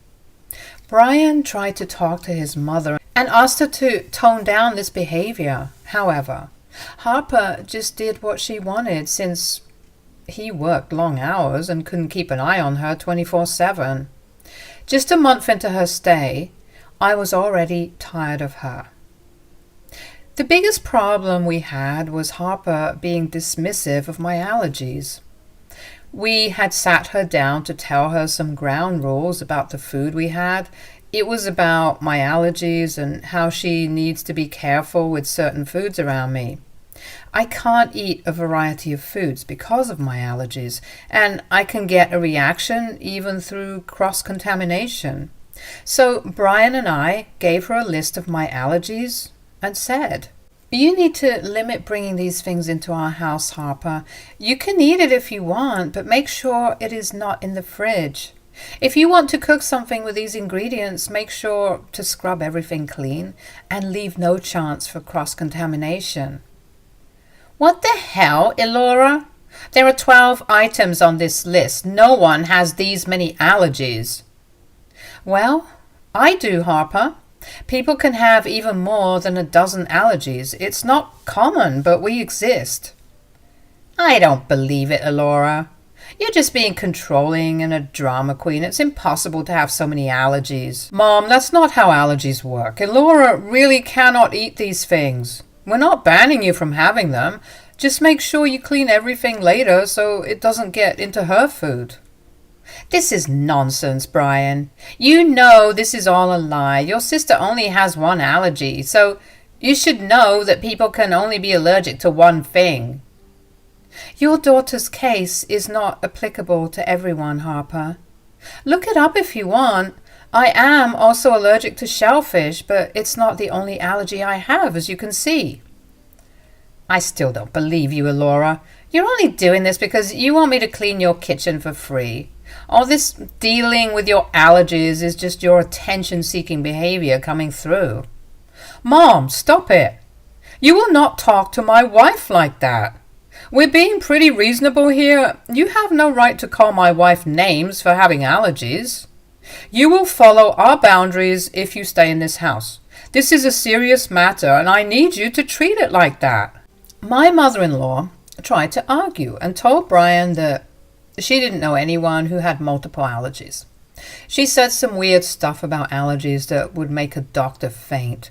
Anyway, after a lot of arguments, my husband and I put our foot down and told her in no uncertain terms that she needed to follow this rule. Harper huffed and agreed to do what we asked, but she made it clear that she still thought I was being controlling and an attention seeker. It was just bizarre, but I knew there was no point in arguing with her. One day, I did tell Brian that I was feeling overwhelmed by everything. I said, "Your mother is a nightmare, Brian. I don't know why she has to act this way." "I know, Laura. I'm so sorry she's bothering you. It really doesn't help that Riley keeps coming over and joins Harper in making my life hell. Just last week we got into a fight because they made soy milk coffee and didn't wash the pan with soap. You have no idea how badly they argued with me." "I knew about this already, Laura. Mom came to complain and I put her in her place. If your mother doesn't take my allergies seriously, we are going to have problems, Brian. I really feel unsafe in my own house because of Harper's nonchalant attitude." I see. I'll try to talk to her again, Laura. If I see that she's not willing to follow the rules, we will revisit this topic and come up with a serious solution. My husband always took my health seriously, so I was confident that he would tolerate Harper's ignorant attitude if things got worse. At that time, I was going to compromise and see if we could somehow learn to get along. Kicking Harper out the first chance we had wasn't really an option. It might come easy to a lot of people, but it doesn't come that easy to me. I didn't want to ruin my husband's relationship with his family over nothing. The least I could do is give her a chance and see if Harper eventually changes her attitude. A month went by, and things were still tense at home. Harper was always a problem, but Riley's presence was making it worse.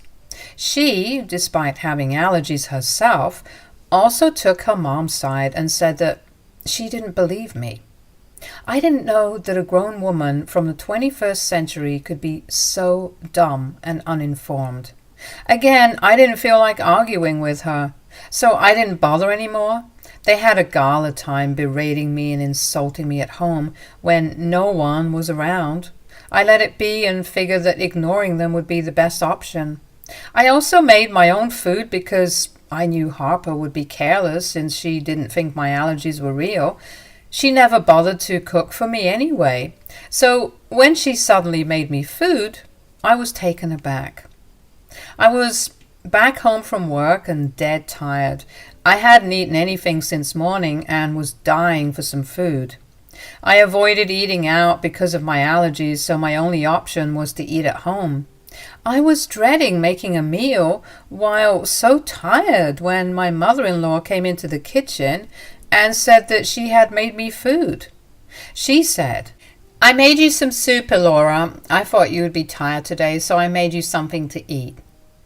"Oh, you didn't have to, Harper, but thanks, I guess." "Here, go ahead and drink it. It'll warm you up." "You didn't use anything that I'm allergic to, right?" "Oh, no, it's just my special tomato soup, Laura. I use a special recipe that's been passed down in my family. You don't have to worry, though. I remembered all your allergies and didn't use anything you can't eat." Harper said these words very fast, as if she had rehearsed this in her head. She was acting a little off, and I found her behavior a little suspicious. She let me know that Riley was coming over, so she was going to freshen up. Then she left for her room. I was very confused and had a bad feeling about this. Harper never made me food and didn't even agree that I have allergies. I knew something was wrong with the food Harper gave me. It smelled like it had something on it that I didn't eat. I looked at it rather suspiciously and was deciding whether or not it would be a good idea to eat it.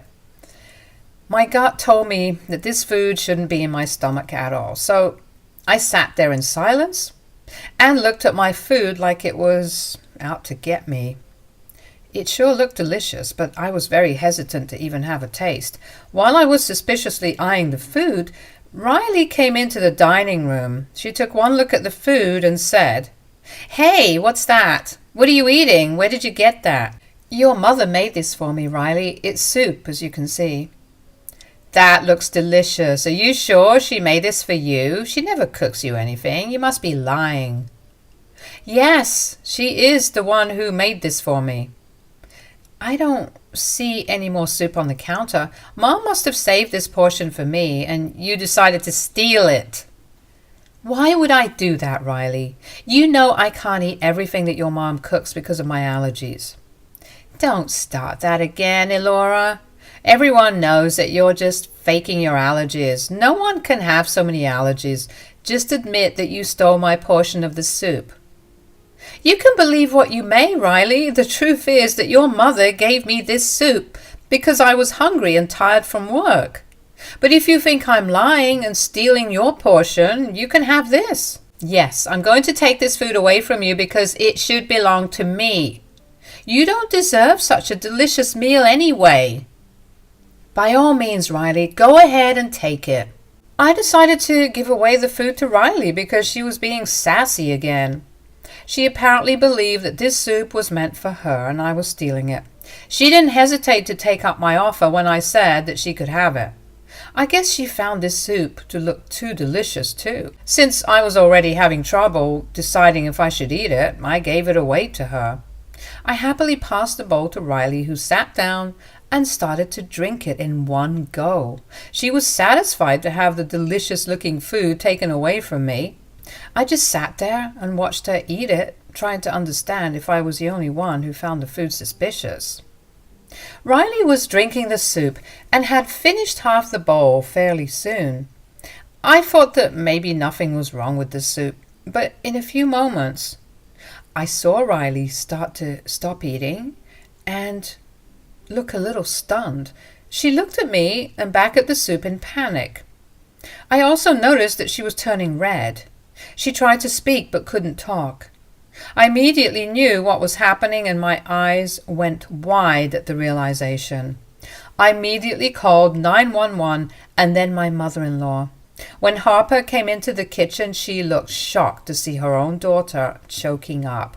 Immediately, she ran to her side and asked me, "What is wrong here? What happened to her?" "She had the soup that you gave me and then this happened." "What did you just say? You gave her the food I gave you?" "Yes, Harper. What did you mix in it? She looks like she's having an allergic reaction." "Oh, God! I put shellfish in the soup. She shouldn't have eaten it. Oh, God, Riley! Baby, don't worry. We'll take you to the hospital now." Harper was scared out of her mind as her daughter was choking and gasping for air. Riley was only coming to visit for a short time, so she didn't bring her EpiPen with her. Our only option was to get her to the hospital as fast as we could. Harper was crying out of fear and frustration while I just stood there in shock. I had already called an ambulance, so we were just waiting for it to come. Riley looked bad, and even I felt bad for her. No matter what, she didn't deserve to die like that. She wasn't the one who tried to trick me after all. I couldn't really blame her for her mom's actions, especially when she didn't even know her plan or was a part of it. Within a few minutes, the ambulance arrived and Riley was taken to the hospital. Harper went with her while I took my car there. I also called Brian over and explained to him that his sister was in the hospital. When I was sitting at the hospital waiting for my husband to arrive, I had time to think about what Harper did. My instincts weren't wrong. My mother-in-law did put something in the soup and had specifically made it for me. That's why she didn't have any leftovers for her daughter, even though she knew Riley was coming over. She also took extra care to scrub her utensils and kitchen clean because she didn't want her daughter to risk getting exposed to shellfish. She didn't care if I had died because she was sure I was faking my allergies for attention. This woman was absolutely crazy and I didn't even know what to say. I was mad, I tell you. But I also was feeling very unsafe to be around her. Thankfully, she was busy being worried about her daughter and forgot about me entirely. While we waited for the doctors to deal with Riley, Brian arrived. As soon as he came in, he said, "Your stupid wife gave her seafood soup and sent her to the ER. My poor baby could have died." "What on earth are you talking about, Mom? Why would Elora even buy seafood soup? She can't eat that. Elora, tell me what's going on." I didn't buy seafood soup or make it, Brian. It was given to me by your mother. She didn't even tell me that she put shellfish in it.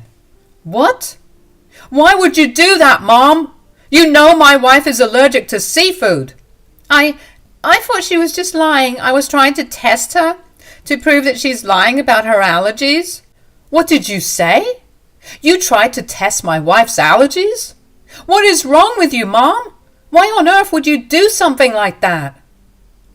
Brian charged his mother directly. I could tell that he was fuming and super angry at the fact that his mother had knowingly tried to give me food with shellfish. My husband was super mad at her, and even Harper understood that. She looked down at her feet and said, I made a mistake. I really thought that she was faking it. Fine, I'm sorry. Am I supposed to give you brownie points for being sorry? This doesn't change a thing, Mom. You still did something horrible that could have gotten my wife killed. You should be more angry at her because she made your sister drink it. I never knew that the soup had shellfish, Harper. You didn't tell me. I smelled something funny, so I was a little hesitant to drink it. Then your daughter came in and wanted to have what you gave me. Why did you give it to her when it was clearly meant for you? She claimed that the soup was for her and I stole it because it looked delicious. She thought it was her portion because you didn't have any more left for her. Riley asked for it and I gave it to her. No, you must have done it on purpose. You put my poor daughter in the hospital. I will never forgive you, Elora. Brian, you need to throw her out of the house. She cannot stay with us anymore. Harper was clearly delusional. She had also clearly underestimated how angry Brian was at her. No matter how much she tried to shift the blame onto me, Brian knew that it was his mother who was wrong. What happened to Riley was also her fault, since she was the one who cooked it. When Harper angrily said that Brian should throw me out of the house, my husband roared at her and said, "No, I am not going to do that. What I will do is throw you out of the house." What? Why, Brian?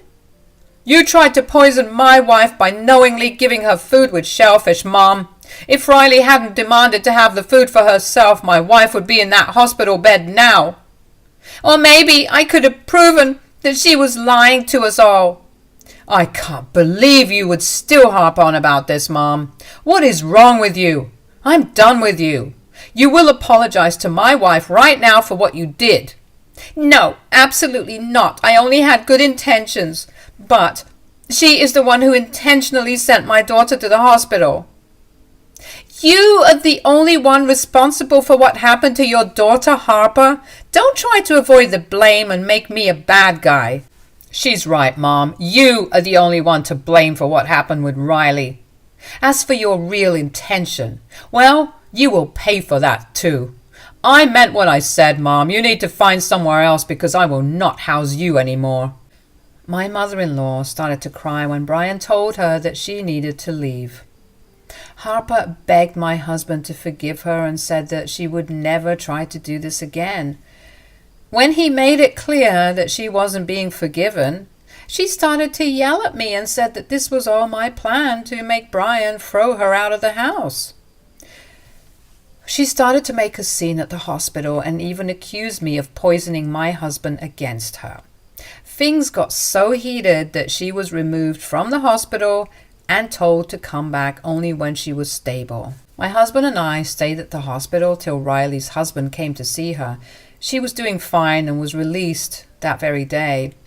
I don't know what happened between her and my mother-in-law, but it looks like they aren't talking. From what we know, Riley's husband was angry at Harper after hearing what had happened. It looks like he is blaming Harper for everything, and so is Riley. We didn't bother to find out more because we were tired of this drama. Harper came home from the hospital and started to make a scene again. She cried and said that she had nowhere to go. Brian said that he didn't care and he wanted her out by the next day. Harper left my home the next day, but I don't know where she went. She just started to pack and left the house by the afternoon. She did cry and beg for forgiveness from us before she left, but I wasn't going to have someone like her in my house anymore. If my husband hadn't taken the initiative to kick her out, I would have done it all by myself. If he had refused to throw Harper out, I would have left the house. There was no way I was going to live with a woman who tried to get me killed. Thankfully, my husband is a reasonable man and immediately took my side when she accepted that she was trying to test me while risking getting me killed. So, my mother-in-law left the house, and Riley, too, stopped showing up. To my surprise, she texted me to thank me for acting fast and taking her to the hospital. She didn't mention the soup, and neither did I. I was content not discussing this with her and just leaving it behind us. Anyway, Harper is somewhere that I didn't even bother to ask. My husband is not speaking to her, so he doesn't know anything either. I do know that she's not with Riley because her husband didn't allow her to come stay with them. I guess he's mad that her actions almost killed his wife and gave him an unnecessary hospital bill. I don't really care because overall, neither he nor his wife are good people anyway. I'm just glad to have my house to myself, and there is no one to criticize me for having more than one allergy.